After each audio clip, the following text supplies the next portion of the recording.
สวัสดีครับก็กลับมาอีกครั้งแล้วนะครับกับหนังสือคู่มือข้างหมอนจิตวิทยาความรักครับบันทึกของผู้เชี่ยวชาญด้านจิตวิทยาและที่ปรึกษาชีวิตคู่ครับก่อนหน้านี้ทำไปแล้วนะครับเดี๋ยวใครที่ยังไม่ได้ชมเนี่ยฟังคลิปนี้จบแล้วค่อยไปชมก็ได้นะครับท้ายคลิปเนี่ยก็จิ้มชมได้เลยเนาะสำหรับหัวข้อนี้นะครับคุณหลงคนแก่หรือเปล่าครับวันที่24ธันวาปี 2004ครับหยางเจิ้นอีนะครับวัย82จดทะเบียนสมรสกับเวิงฝานวัย28ครับข่าวนี้ทำให้คนในสังคมต่างก็ตกตะลึงไปตามๆกันครับซ้ำยังพูดถึงมันจนถึงทุกวันนี้ดูเหมือนนับจากนั้นเป็นต้นมาความรักระหว่างโลลิต้าและโอจิซังก็ดูเป็นคำฮอตฮิตในโลกออนไลน์ไปแล้วโลลิต้าเนี่ยหมายถึงสาวน้อยวัยใสครับขณะที่โอจิซังเนี่ยใช้เรียกวัยกลางคนครับหลายปีมานี้ความรักของโลลิต้าและโอจิซังเนี่ยในวงการบันเทิงก็กลายเป็นข่าวให้เห็นอยู่เสมอครับจากการสำรวจพบว่า 70% ของสาววัย 18-25 จะมีปมรักคนแก่นะครับ 64% ของสาวๆกลุ่มนั้นอยากจะมีความรักกับโอจิซังขณะที่สาวๆอีก 17% เคยมีความรักกับโอจิซังมาก่อนอะไรแบบนี้เนาะทำไมโลลิต้าหลงรักโอจิซังครับหรือใครที่เป็นโลลิต้าคอมเมนต์ได้นะครับ ดูจากภายนอกแล้วโอจิซังเนี่ยส่วนใหญ่ประสบความสำเร็จในหน้าที่การงานมีฐานะมั่นคงทางสังคมร่ำรวยครับมีประสบการณ์ชีวิตหนักแน่นพูดจามีเหตุผลอบอุ่นอ่อนโยนถ้าเปรียบเทียบกับหนุ่มละอ่อนไม่ได้เรื่องไม่ได้ราวเลยครับโอจิซังเนี่ยก็ดูจะมีเสน่ห์บาดใจสาวๆนะครับที่เพิ่งจะก้าวเข้ามาในสังคมมากกว่าใช่ไหมหากมองจากสภาพแวดล้อมทางสังคมครับการได้พบกับโอจิซังสักคนก็ย่อมทำให้หญิงสาวเชื่อว่ายอมเสียน้ำตาใน BMW นั้นไม่ต้องตะเกียกตะกายดิ้นรนอีกต่อไปและสามารถเปลี่ยนแปลงชีวิตได้อย่างรวดเร็วโอ้โหยอมเสียน้ำตาใน BMW เนาะหากพิจารณาให้ลึกลงไปการมีความรักก็คือการตามหาพ่อแม่ในอุดมคติของตนเองครับถ้าในวัยเด็กได้รับการดูแลเอาใจใส่จากคนในครอบครัวมากความรักครั้งใหม่นี้ก็เหมือนกับเป็นตัวแทนของพ่อแม่ช่วยสานต่อความสุขในวัยเยาว์ถ้าในยามเด็กขาดความรักความอบอุ่นเวลามีความรักก็จะพยายามมองหาพ่อแม่ในอุดมคติเพื่อชดเชยความรักที่ขาดหายไปในตอนเด็กครับหลังจากเริ่มทำงานได้ไม่นานเสี่ยวเฉาก็หลงรักโอจิซังที่แก่กว่าตัวเอง10 ปีแม้จะรู้ว่าเขามีภรรยาและมีลูกแล้วชิปหายแล้วประเด็นมันอยู่ตรงที่ว่าถ้าอ่านมาเรื่อยๆแล้วหลงรักคนแก่ก็ไม่ได้ผิดอะไรถูกไหมประเด็นมันอยู่ที่แม้จะรู้ว่าเขามีภรรยามีลูกแล้วเนี่ยสิซ้ำยังมีกิ๊กอีกตั้งหลายคนแต่เพราะโอจิซังเนี่ยรูปร่างหน้าตาดีพูดจาสุภาพที่สำคัญเขาคือแบบอ่อนโยนมากครับเอาใจใส่มากเวลาอยู่กับเธอทำให้หล่อนตัดใจเลิกกับเขาไม่ได้เสี่ยวเฉาเล่าว่าเขาเหมือนกับมนต์สะกดที่ดึงดูดฉันเอาไว้ฉันรู้ว่าเขาไม่มีวันแต่งงานกับฉันแล้วฉันก็ไม่ได้อยากได้อะไรจากเขาด้วยฉันแค่อยากดื่มด่ำช่วงเวลาที่ได้อยู่ด้วยกันนี่เป็นสิ่งที่อยู่ในความฝันของฉันมาตลอดหลายปีนี้ที่แท้พ่อแม่ของเสี่ยวเฉาก็เป็นนายทหารท่านหนึ่งครับคนเป็นพ่อเข้มงวดกับลูกสาวอย่างมากถึงเสี่ยวเฉาจะรู้ว่าพ่อรักหล่อนแต่เวลาคนอื่นๆออดอ้อนกับพ่อหล่อนก็รู้สึกเจ็บปวดครับความปรารถนาที่มีต่อพ่อแม่ในอุดมคติที่แฝงอยู่ในใจลึกๆทำให้เสี่ยวเฉาถอนตัวจากรักลวงนี้ไม่ได้ครับท่านผู้ชมอู่จื้อหงนักจิตวิทยาเคยกล่าวไว้ว่ารูปแบบความรักของคนจีนก็คือการตามหาแม่ครับเวลาที่ผู้ชายมองหาภรรยาสักคนเขาก็เหมือนกับกำลังมองหาแม่ถ้าผู้หญิงสักคนให้ความอบอุ่นได้ทำให้เขาลดความ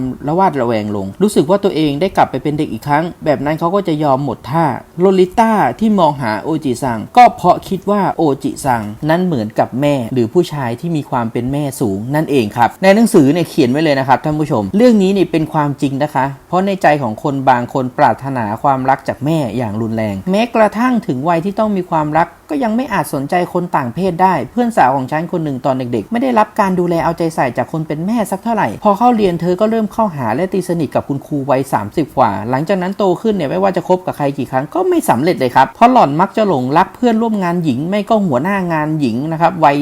40อย่างเงี้ยที่มีบุคลิกอ่อนโยนนะครับแม่ของเธอกลัวว่าลูกสาวจะเป็นพวกรักร่วมเพศสุดท้ายจึงต้องลากเธอมาพบฉันความปรารถนาในพ่อแม่อุดมคติที่มากเกินไปอาจทำให้คุณหลงรักโอจิซังหรือสาวใหญ่ได้ง่ายครับอาจกล่าวได้ว่าคุณไม่ได้กำลังมองหาสามีหรือภรรยาแต่กำลังตามหาพ่อแม่อยู่ต่างหากเป็นงี้ไปนอกจากนี้เด็กที่สามารถรอดพ้นจากปมนี้ได้นะครับในวัยเด็กมาได้อะไรแบบเนี้ยยามที่มีความรักก็จะค้นหาคู่ที่อยู่ในช่วงวัยเดียวกันในทางตรงกันข้ามเด็กที่มีปมเรื่องพ่อแม่ก็มักจะมีแนวโน้มที่จะหาพ่อแม่ที่อายุมากกว่าตนเองครับสาวๆหลงคนแก่หรือคนแก่อยากครอบครองสาวๆในใจของโลลิต้าทุกคนจะมีเด็กหญิงตัวน้อยๆอยู่คนหนึ่งเด็กน้อยที่อยากจุงมือคุณพ่ออยากออดอ้อนอยู่ในอ้อมกอดแต่เพราะคุณพ่อทั้งหลายมักจะยุ่งวุ่นวายอยู่ตลอดนะครับโลลิต้าตัวน้อยเลยได้แต่โหยหาเช่นนั้นส่วนภายในใจของโอจิซัง ก็มีสิ่งที่ขาดหายไปเช่นส่วนมากวัยเด็กของโอจิซังนั้นน่ะแสนสั้นครับพวกเขาเป็นเด็กดีที่โตก่อนวัยครับเข้าใจโลกและไม่ทำให้พ่อแม่ต้องเป็นกังวลดังนั้นโอจิซังอยู่กับโลลิต้าส่วนหนึ่งเพื่อชดเชยวัยเด็กที่หายไปของตนเองในหัวใจของโอจิซังบางคนมีความฝั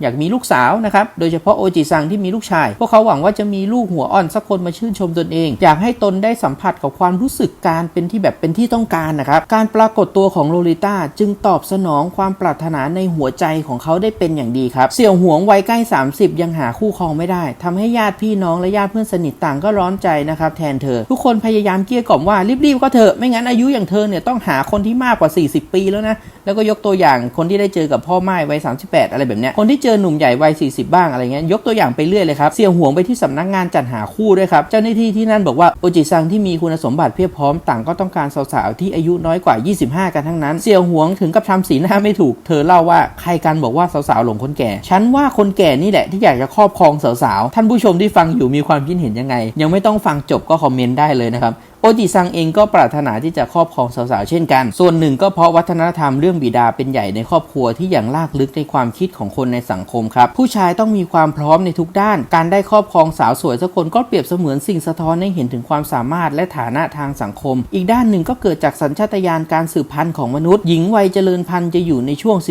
14-49 ปีขณะที่ความสามารถในการสืบพันธุ์ของชายจะเริ่มตั้งแต่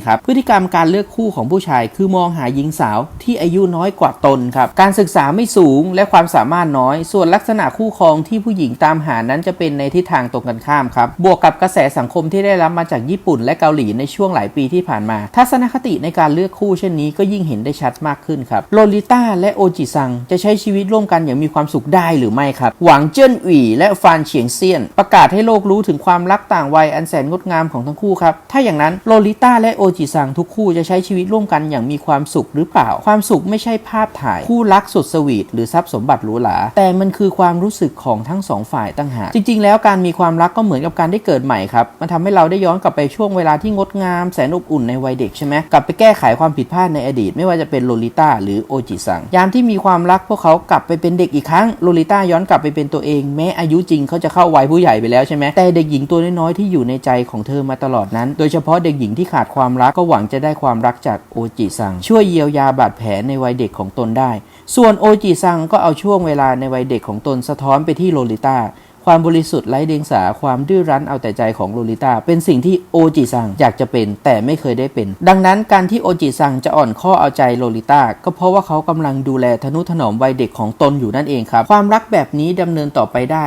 เพราะต่างฝ่ายต่างได้รับสิ่งที่ตนต้องการแบบนี้แล้วทั้งคู่ก็สามารถอยู่ร่วมกันอย่างมีสุขได้ทว่าความรักไม่ใช่แค่การติดอยู่กับอดีตเท่านั้นยังมีปัญหาอีกมากมายที่ต้องเจอในชีวิตนะครับเสี่ยวหลินหญิงสาวคนหนึ่งที่เพิ่งอกหักมาจากความรักตอนที่เธอกำลังจมอยู่ในความทุกข์นั้นก็ได้พบกับโอจิซังคนหนึ่งความอดทนการรับฟังปัญหาความห่วงใยเอาใจใส่รวมถึงอารมณ์ขันของเขาทำให้เสี่ยวหลินหวั่นไหวไม่นานทั้งคู่ก็ตัดสินใจใช้ชีวิตร่วมกันประสบการณ์ของชีวิตโอจิซังคนนี้โชคโชนไม่น้อยเคยผ่านการหย่าร้างมาแล้วถึง2 ครั้งยังดีที่มีลูกชายติดมาเพียงคนเดียวตอนที่เสี่ยวหลินวาดหวังไว้ว่าตนเองจะเข้ากับครอบครัวของอีกฝ่ายได้นั้นปัญหาก็เกิดขึ้นครับลูกชายของอีกฝ่ายไม่ยอมรับเธอทั้งในบ้านยังมีแม่สามีจอมเจ้ากี้เจ้าการอยู่อีกคนเสี่ยวหลินจะรับมือกับครอบครัวเช่นนี้ได้อย่างไรเธอเริ่มเป็นทุกข์ขึ้นมาเสียแล้วปัญหาไม่ได้มีเพียงเท่านั้นเสี่ยวหลินสาวยุคหลังปี85กับโอจิซังผู้เกิดในช่วง70ครับมีทัศนคติที่แตกต่างกันคนละขั้วเลยแนวคิดและวิถีชีวิตเนี่ยก็ไม่เหมือนกันเลยสักนิดนะครับแม้ว่าสามีจะยอมอ่อนข้อให้เธออดทนกับอารมณ์ร้ายๆของเธอตลอดเวลาแต่ทุกครั้งที่เหยียบเข้าบ้านเสี่ยวหลินก็รู้สึกกดดันอย่างมากนะครับความรักเป็นสิ่งที่งดงามก็จริงแต่การแต่งงานนั้นคือเรื่องจริงครับคือความจริงโอจิซังคงไม่อาจแค่คบกับโลลิต้าอย่างคู่รักหวานแหววได้ตลอดไปการใช้ชีวิตอยู่ด้วยกันต่างหากคือสิ่งที่จำเป็นจะดีหรือร้ายให้ตัวเราเป็นคนเลือกด้วยตัวเองเถอะค่ะก็จบไปแล้วนะครับสำหรับความรักแบบโลลิต้าและโอจิซังเนาะผู้ผิดพลาดประการใดขออภัยมาณที่นี้ด้วยนะครับท่านผู้ชมมีความคิดเห็นยังไงแลกเปลี่ยนกันได้คอมเมนต์มาเลยนะครับแล้วก็อย่าลืมกดไลค์กด Subscribe แล้วก็กดกระดิ่งด้วยนะครับจะได้ไม่พลาดคลิปใหม่ๆเนาะถ้าท่านใดสนใจหนังสือนะครับคลิกที่ลิงก์ใต้ description ได้เลยนะครับเล่มนี้เลยเนาะคู่มือข้างหมอนจิตวิทยาความรักครับบันทึกของผู้เชี่ยวชาญด้านจิตวิทยาเนาะ EP ต่อไปผมจะมาพูดถึงสาวขึ้นคานควรหาความสุขให้ตัวเองอย่างไรครับสำหรับวันนี้ขอตัวลาไปก่อนนะครับขอบคุณครับ